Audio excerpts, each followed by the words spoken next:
is Jessica Whitaker. Today I am here with Brooke, and I am going to be showing you guys 3 ways to improve your photography through framing and composition.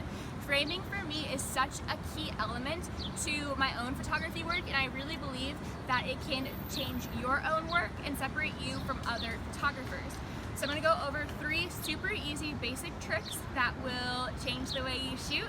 Thank you so much to Skillshare for partnering with us to make this video. I'm going to talk more about them in a minute, but before we get into the video, make sure you're subscribed to this channel for more photography and social media tips and tricks.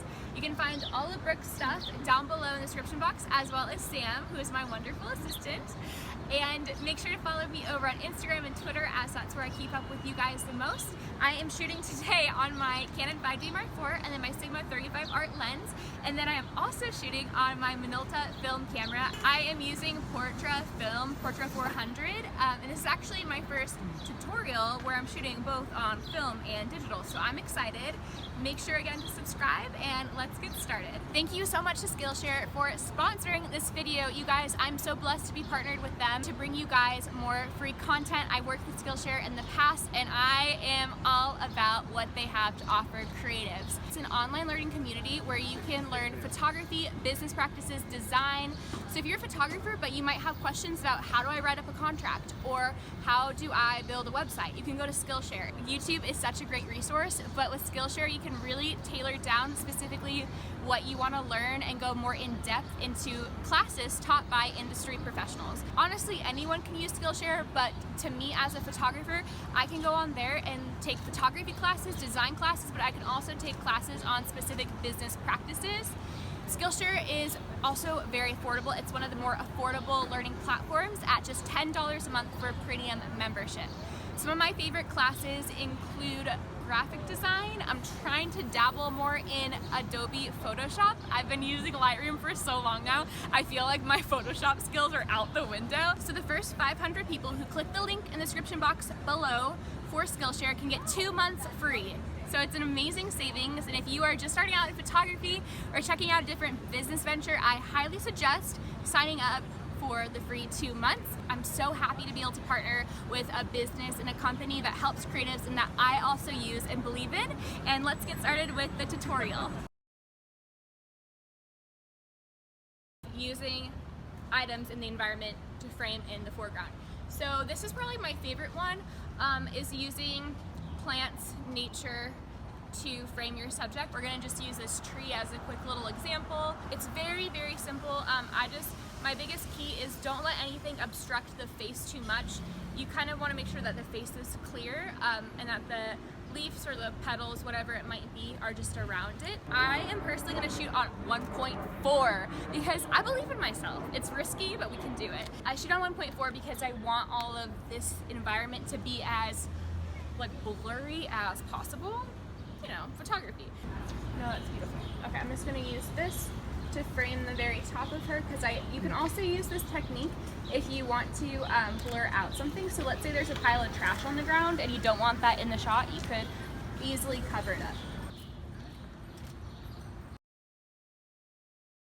I'm going to give another example of using items in the foreground of the image to frame her. So this is a super literate example, but I think, wait, literate. We love books. I'm going to use this to frame her horizontally. Lift your face up slightly again. Great. So as you can see on the screen here, because of technology, I was able to frame her right in the middle of this.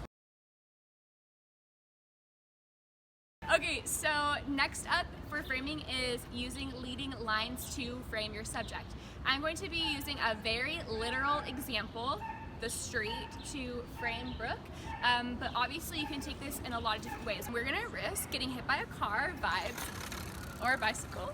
I'm lining her head right where the street is at on the horizon line. You'll see it in the example photos that's often. And let's do kind of some movement ones. So I'll have you move to the side, play with your hair. So in these horizontal photos, you can see in the most basic way, she's framed right at that horizon line, so your eye automatically goes up to the subject.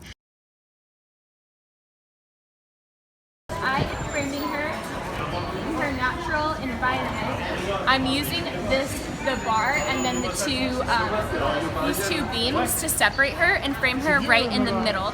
So you can do this in a natural, like let's say you're in a forest and you want to have there's a tree branch that bows over like an arch. You could put your subject right under that arch, or you could do it more in an urban environment like this with beams. For this shot, I'm gonna have Brooke right in the middle. This is how I have it set up. She's framed right underneath. Her head is like right at the edge of this molding on the building. And then there's these two tree branches. I would not shoot it like this, maybe where her head is cut. I think that this is just a lot more interesting.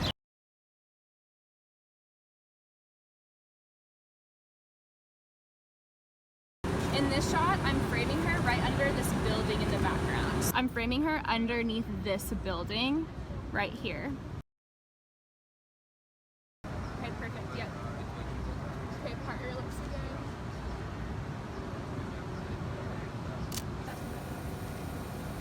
Lift your face up slightly. Perfect. Do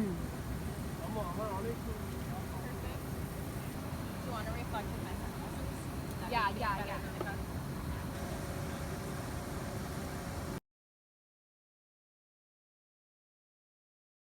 Lift your face really high though, because you have the light, and now lean forward even. Yep. So good. With this hand, it's blocking the sunlight, so try to have it back. Yeah. Yep. Lift your face up higher. Shooting this close up, you want to pay attention to all of these small little details, because that's all that you see. So if you see a hair out of place, you better move it. Tilt your head back. And then up. Yeah, perfect. Okay everyone, that was it. That was the tutorial. I hope that you learned something. So thank you so much, Brooke, for coming. Make sure to go follow her. Make sure to go check out Sam's work. She is so amazing. They're both my queens. Thank you again to Skillshare for partnering with me on this video. You guys can check out more information with them down in the description box below. Make sure to subscribe and check out the full set of images over on my website. I'll see you guys in my next video. Bye.